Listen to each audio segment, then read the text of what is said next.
This year at the WTC, Orks are the master of war. As we look at the Great WAAAGH, they bring many dispositions from around the world. As Ork players, war bosses represent the WAAAGH, we are able to see the diverse lists and dispositions that were brought forward. So even though the vast majority of the field is taken hold, we actually have lists of every disposition. Therefore, I wanted to take a look at those. So I do at least have one list from every disposition. And then, of course, I have lists from other dispositions as well. This is live, so I interact with live chat. What's up, you gets that are here? Audio's fixed. What's up? And shout out to the rewatch gang. So there's some fun lists out here. Some were wonky. So I just want to talk about a bunch of different ones. This should give some creativity and some guidelines for at least what people are thinking for how you play different quote-unquote dispositions. As I know, the majority, based off the stats that we look at on WAAAGH Wednesdays, show that the vast majority of you guys are playing Take and Hold anyways.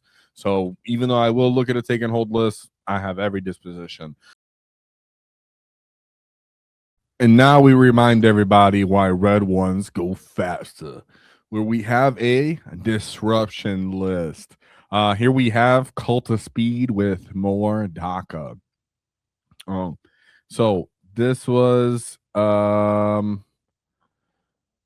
we go. So we start off with a unique version of, first of all, let me just say, this is one of those theoretical dispositions for Orks where Ork players tell me and they try it and they're like, I like it.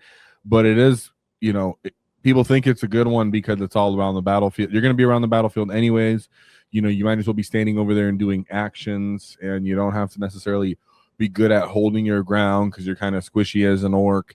So there's a bunch of different opinions on this. And I personally love Cult of Speed, and we've seen it. And so we'll see what's been picked up right here. We've seen this combo from Stephen Paprine in the past. So this is another, but this is a different player, right? Shout out to Chad. They said this guy's from Greece. Okay, thanks for that. Make sure we found out. I wasn't sure. So, for the Bully Boys list, I lied. All right, so we have Zagrot Wartsnaga with 10 Gretchen. So this is maybe the first time I've ever seen Zod without his 20-man unit. So I am interested in that. Is there a truck? Maybe he goes in a truck. Maybe. Okay. So then we have Gretchen with Zod. It does make his profile way smaller, but it's very different in that way.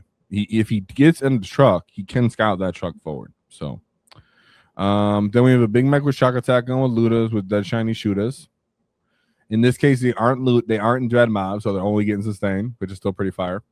One Boss Schnickerot, one Wazdaka Gutsmech. I agree with the Schnickerot. Of course, you're doing disruption.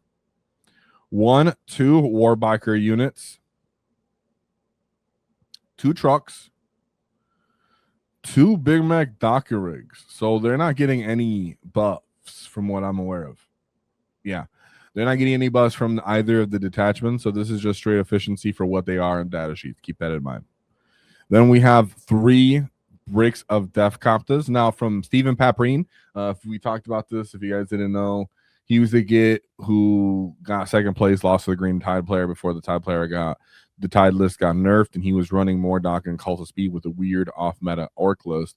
And one of the key things he had was max Death Copters, and what he said was in our interview, you can check it out, it's public now, is that these guys were pretty much soaking up all his CP whenever he played this guy, Wazdaka, and then periodically maybe a shooting unit, I guess, with more DACA. But mostly these guys, they can pop 4 pinvolms, they can reactive, maybe you want to ingress one, and then you have Wazdaka doing his own thing as well. So these guys being like one of the only, I guess besides trucks, Cult of Speed units on this list with the little 3-man biker units is fine because they take up all the CP anyways. It's far from what I understand from people who play this style.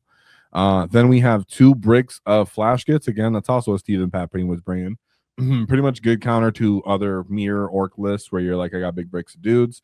They get big shots. Now they're not freebooters, so they're not able to do the blast profile, but they still get 5 shots to get at their nearest target. So pretty fire still in that case. And they're just diverse per point. They don't depend on the detachment combos too much, and their access for CP and just picking stuff up throughout the game and just spread out damage and important units on the field, and which helps for your disruption style anyways. 2 Gretchen, 1 custom booster blaster, and a war track. So these units have been on my mind for a while, and me and my friend were just going over this. Shout out to Jordan a little bit, where he's like, I really like the war track, and I just reminded him with the war track, when you're playing any other detachment, doesn't have assault, it doesn't really have range, so it's not that great for getting its profile off. On the other hand, the custom booster blaster does have assault, has more shots, at least if you can get it within its rapid fire range. It's a little bit more reliable. And but its -1 is only for shooting. But that is great to stock up right now in this edition. If you can do that, like people try to dislodge Death Copters. If you pull this combo off, if you can get like your custom booster blasters off, and it goes into like a Sky Ray gunship maybe, or some other Tau unit, some kind of like mech, I don't know, maybe it doesn't work against vehicles. I think it works against vehicles. That's the other one with the aura that doesn't. But you give them -1 and then +1, I guess, because they can ignore cover, but some of their units can, not all of them. And of course, different armies, they can't ignore cover as easily as Tau. But being able to stack these buffs greatly increases the durability of your units, and he brought 1 of each. And at least in this detachment, they can actually both do their assault thing. The real trick is just keeping them both alive long enough to actually get in that range. I guess the custom booster blaster could pop a 4-up invuln also, which isn't to be slept on, because those guys are way harder to kill. Buggies are way harder to kill than the enemy expects with that 4-up invuln. That's another thing I like about the Docker rigs, always having that invuln.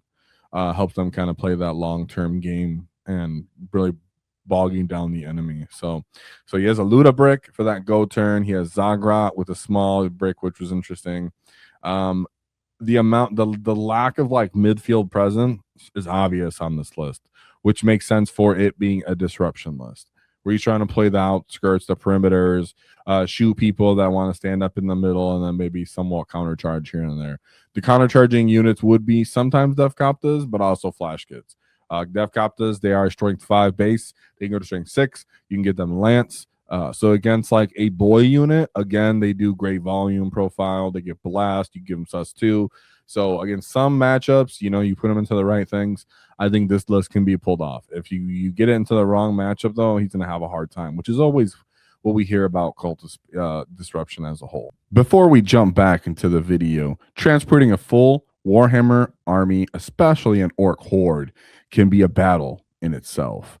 The WTC large magnetic miniature carrying case is built to carrying armies over 3,000 points with adjustable metal trays to give you room for everything from boys to vehicles, and your biggest centerpiece gets. Once your bases are magnetized, your model stays secured to the trays without being packed within foam. And because a massive army gets heavy fast, the case includes a detachable trolley handle and wheels, so you can roll the wall into your local battle. Check it out using my affiliate link in the description. It helps support WAAAGH tactics at no additional cost to you. Protect your models, save your backs, and roll into the next call of the wall. So here's from Sergey, where he brought disruption is blue. WAAAGH solves what tactics mean. All right, dude, I'm with you on that, you cunning kid. So you got my attention, Sergey.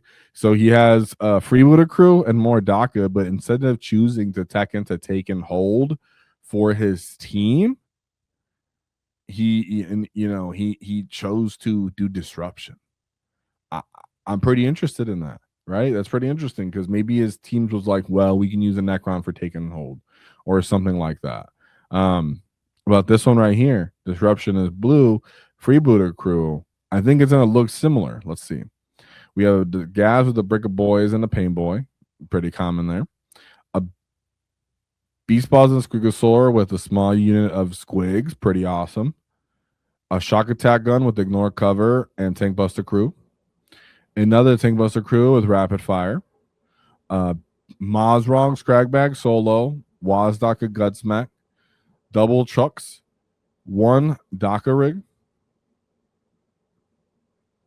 two Gretchen, and then 2 leaderless Luda bricks. I love that. Just support DACA, cheap, on the go, call a wanton, gets up the field.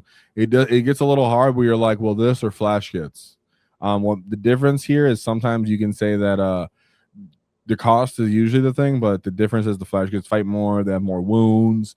But the Flutas are a little bit more reliable because on sustain and 4 rerolls to hit, you're still more likely to at least get turnout on the shooting damage than for the flash kits, even with like 12-inch range and rapid fire. With their 50 shots, there's a chance that they just whiff because they get no rerolls and anything like that. So give or take on each person. If you're sometimes it just comes down to points though. Nonetheless, I thought that was a pretty cool odd version of Orks Disruption. I don't know where he's going to get his action monkeys from, you know, personally, but hey, he picked that list and he brought it, and I thought it was cool to show it. And then another unusual take on a Dread Mob list was a Mordaka disruption list here, where it's Dread Mob and Mordaka. So it still has the basic Luda bricks with shock attack guns, which is 3 of them, and the Big Mac with shock attack gun. That's almost like the staple combo right there. Boss Nick round was DACA, 1 Gretchen. You would think when you're playing maybe something like Disruption, you'd want a bunch of Gretchen, but I guess not. So 3 trucks, 3 DACA rigs, which are pretty sick in Dread Mob, I won't lie. 1 big brick of flash kits, and then a small unit, followed by Mandos and a Storm Boy. So, I mean, we're here for it, and hopefully he does well with that one, but I was not sure. Maybe Disruption is just for the team, and he's figured out how to make it work. But I thought that was pretty exciting nonetheless. If you enjoyed the clip, check out the full video here. If you'd like to see more tactics, click here. Let's get stuck in, lads!